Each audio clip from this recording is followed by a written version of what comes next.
بسم اللہ الرحمن الرحیم۔ السلام علیکم ورحمۃ اللہ وبرکاتہ۔ خوش آمدید۔ میں ہوں ڈاکٹر جیلانی، آپ دیکھ رہے ہیں یوٹیوب چینل۔ کیا آپ کسی ایسے شخص سے کوئی راز و نیاز کی باتیں کریں گے جو قابل بھروسہ نہ ہو؟ کیا آپ کسی ایسے شخص کو ادھار دیں گے جو بے ایمان ہو؟ کسی ایسے شخص کی بات پر یقین کریں گے جس کے بارے میں آپ کو پتا ہو کہ یہ جھوٹا ہے؟ نہیں۔ کیوں؟ کسی شخص کے بارے میں یہ تاثر کہ وہ ناقابل بھروسہ، جھوٹا یا بے ایمان ہے کیسے پیدا ہوتا ہے؟ اگر آپ کا کہنا ہے مواصلات کی وجہ سے تو بالکل صحیح۔ شاید آپ نے یہ بھی سنا ہو کہ یہ تو شکل سے ہی جھوٹا نظر آتا ہے۔ وہ کیا چیز یا احساس ہے جو کسی کو یہ کہنے پر مجبور کرتا ہے؟ صاف ظاہر ہے کہ کچھ مواصلاتی اشارے ایسے ہوتے ہیں جن سے انسان کو اندازہ ہو جاتا ہے کہ سامنے والا کس قسم کی شخصیت کا، کردار کا یا اوصاف کا مالک ہو سکتا ہے۔ ان اشارات یا احساسات پر 100% تو یقین نہیں کیا جا سکتا کیونکہ اس کے لیے اور بھی شواہد موجود ہونے چاہیے، لیکن یہ حقیقت ہے کہ ان تمام خاصیتوں کا اثر انسانی مواصلات پر پڑتا ہے۔ اس لیے پرتاثیر انسانی مواصلات کے لیے تیسرا نقطہ ہے صاف گوئی۔ صاف گوئی کا مطلب ہے بات کو سیدھے سادے طریقے سے بیان کرنا، صاف صاف، بغیر لگے لپٹی بیان کرنا، سچائی کے ساتھ بیان کرنا، سچ بات بولنا۔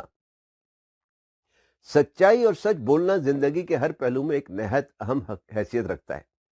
زندگی کے تمام رشتے ناطے کا تعلق سچائی کے ساتھ ہے، چاہے وہ آپ کی نجی زندگی ہو، معاشی ہو یا معاشرتی ہو۔ جس معاشرے میں جھوٹ عام ہو جائے وہ معاشرہ تباہ و برباد ہو جاتا ہے۔ صاف گوئی یا سچائی کی وجہ سے ایک دوسرے پر بھروسہ پیدا ہوتا ہے۔ ہر قسم کے تعلقات کی بنیاد سچائی پر ہے۔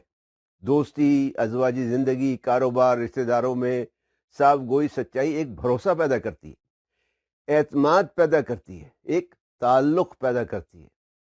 جب لوگ دیکھتے ہیں کہ ایک شخص صاف گو ہے، ہمیشہ سچ بولتا ہے، تو وہ اس پر اعتبار کرنے لگتے ہیں، اعتماد کرنے لگتے ہیں، بھروسہ کرنے لگتے ہیں۔ انہیں پتہ ہوتا ہے کہ قابل بھروسہ شخص کو اگر کوئی کام کہا جائے گا تو یہ چاہے کچھ بھی ہو اسے پورا کرے گا۔ بھروسے میں وقت کی پابندی سے لے کر فرائض کی ادائیگی اور وعدہ نبھانا تمام شامل ہیں۔ جو شخص وقت کی پاسداری نہیں کر سکتا وہ قابل بھروسہ بھی نہیں ہو سکتا۔ صادق و امین کس کا لقب تھا یہ تو آپ جانتے ہی ہوں گے۔ یہاں یہ بات واضح کر لیں کہ صاف گوئی کا یہ مطلب نہیں کہ ایک انسان اتنا صاف گو ہو جائے کہ دوسروں کے جذبات کو ٹھیس پہنچانا شروع کر دے یا اس کی صاف گوئی سے لوگوں کو تکلیف پہنچنا شروع ہو جائے۔ صاف گوئی اس حد تک ہونی چاہیے جہاں تک وہ کسی کے لیے نقصان دہ ثابت نہ ہو۔ کسی بات کا نہ کہنا یا کسی بات کو درگزر کرنے کا مطلب نہ تو جھوٹ بولنا ہے، نہ ہی ناقابل بھروسہ ہونا ہے۔ صاف گوئی کی حد موقع محل کے لحاظ سے ہونی چاہیے۔ بہرحال زندگی میں ترقی و کامیابی حاصل کرنے کے لیے بھی سچ بولنا اور قابل بھروسہ ہونا ایک نہایت اہم خاصیت ہے۔ صاف گو اور سچ بولنے والے لوگوں کو مواصلاتی عمل میں زیادہ دشواری نہیں ہوتی۔ انہیں بات چیت کرنے میں زیادہ سوچنا نہیں پڑتا۔ جو بھی بات ہوتی ہے نہایت آسانی سے کر لی جاتی ہے۔ بین الشخصی مواصلات یا تعلقات صرف اس صورت میں پنپتے ہیں جب ایک دوسرے پر بھروسہ ہو، اور بھروسے کی بنیاد آپ جانتے ہیں صاف گوئی و سچائی۔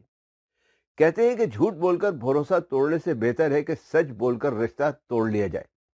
رشتہ پھر جڑ جائے گا، بھروسہ کبھی نہیں جڑتا۔ یہ بھی کہا جاتا ہے کہ ایک جھوٹ کو ثابت کرنے کے لیے 100 جھوٹ بولنے پڑتے ہیں۔ اگلے ویلاگ میں انشاءاللہ باہمی انسانی مواصلات کی چوتھے نقطے پر بات کریں گے۔ ویڈیو دیکھنے کا شکریہ۔ پسند آئی ہو تو لائک، کمنٹ، شیئر اور سبسکرائب ضرور کریں۔ دعاؤں میں یاد رکھیں۔ فی امان اللہ۔